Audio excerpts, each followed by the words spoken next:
Hey guys, how's it going? Mario here. Guys, wanted to make this video because I am concerned at the what is really going on in our country.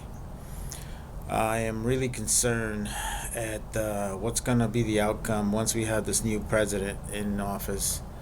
Um, some of the things I'm gonna say, a lot of you guys are gonna agree. Some of you guys are not gonna agree with them, and that's fine. I just feel like I need to voice my opinion and just let you guys know how I feel about this thing. Now, now that the election is over, or so-called election, I am very concerned. I am very concerned in the electoral process. I am very concerned at what's really happening with our country. It seems to me like they pretty much rammed this victory of Biden in our throats and say, "Here's a shit sandwich, you're gonna like it." I don't agree with it because in reality, the numbers don't make sense, guys. You know what I'm saying? They just don't make sense, and the fact that pretty much everybody has pretty much given up on this shit and just said, "Fuck it," just make Biden the president. It's wrong because we're not looking at the bigger picture here, guys. What's gonna happen to our elections in the near future? You know, what's gonna can we really trust our vote is gonna count? I mean, that's how I feel. I feel very discouraged at the process of how this whole election went through. You know the reason why? Because this whole mail-in by vote bullshit, I really don't like it. So you mean to tell me that I could go to Walmart, I can go to Target, I can go to Costco, I can go to any of these facilities with a mask on, and so like I was saying, you can wear a mask, you can do all these things as long as you have a mask and social distance, and you can go and do whatever it is that you want to do. But they have a problem with you voting. Seriously? Like if anything, what they should have done is they should have made it like a 3-day term where they can all the everybody can vote and everybody's given a chance to vote and everybody's given a chance to vote in person. Then I would have been content with the process. You know what I'm saying? Because now we're getting to a point where the right doesn't trust the left and the left doesn't trust the right, and we're getting to a bickering session where we can't have a normal conversation in which we agree or disagree, and it's gonna get to a point where you know we're not gonna talk words anymore. You know what I'm saying? If you guys know what I mean by that. It's going to come to a point that there's going to be a lot of Kyle Rittenhouses out there, and stuff's going to happen where I just feel that it's going to get out of hand. I really feel that it never gets to that point, but I think we are tipping that point right now. The fact that the media is so involved in all this process and not really being a mediator, instead of they seem to be the ones that are encouraging this crap. It's troubling. you know the fact that certain people within the Republican Party are already picking sides is troubling to me. It seems to me like there's no unity.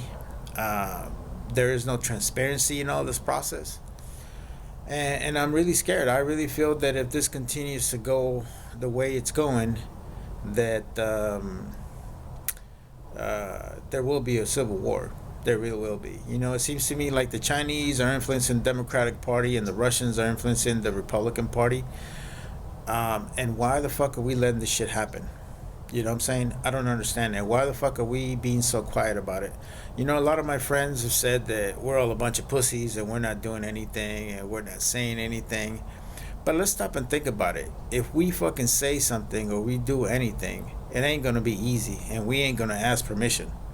And I think that's the reason why a lot of us are really hesitant to go that route, because if it gets to that point, I really feel that there's no turning back. And I think a lot of us in the right know that. The left is concerned about us. They are scared of us because in reality, we outnumber them. We outnumber them in guns. We outnumber them on the radicalism within our own right-wing parties. It is not just really just conservatives I'm talking about. We're talking about white supremacist groups and all this other kind of stuff that are more on the right wing base than anything else.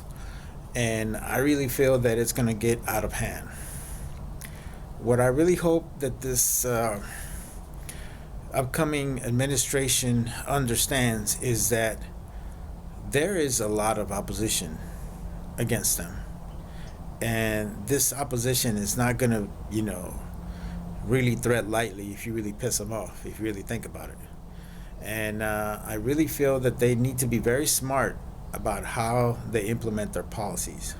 When you start taking people's individual rights, like they're doing right now with this so-called pandemic, it really has a tendency of driving mistrust within the communities. I don't know if you guys have seen this, but now the government is putting this freaking big old fucking announcements and all kinds of stuff to encourage people to take the vaccine.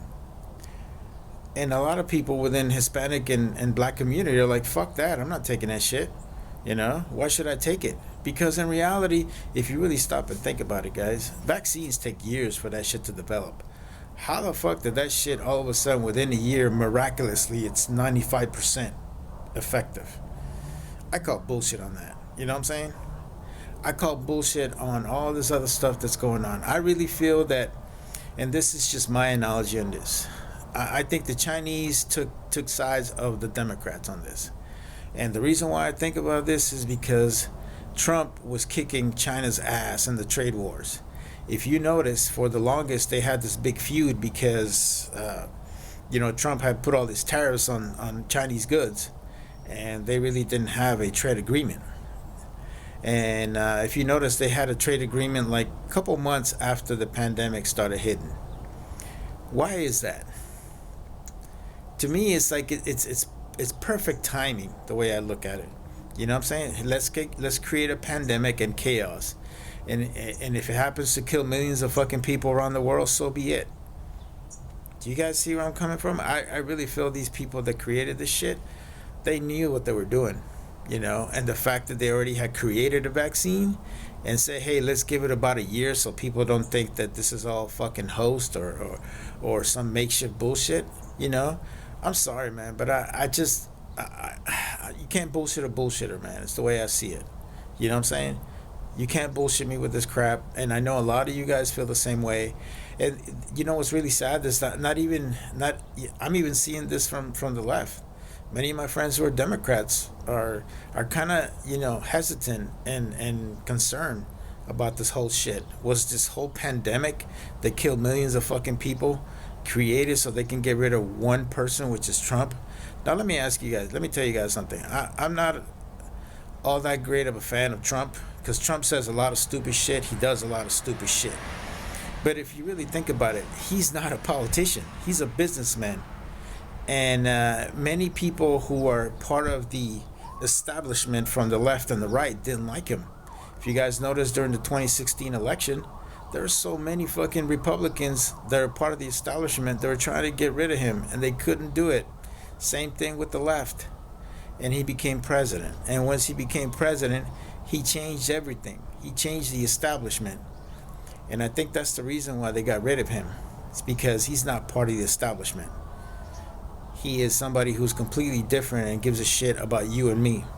And it doesn't matter what political party you are. And that's the reason why they got rid of Trump.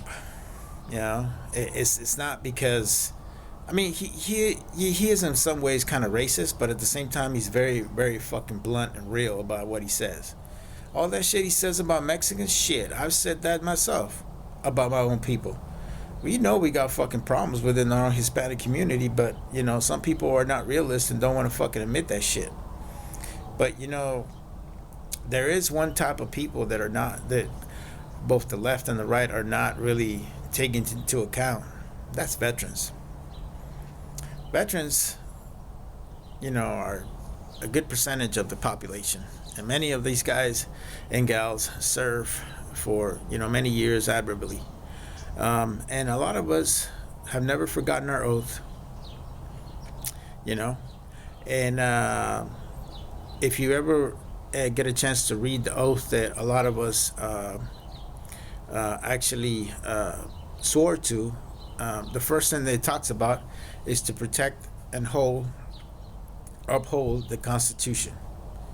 That's something that doesn't go away, guys. It doesn't matter whether I'm retired or nothing like that.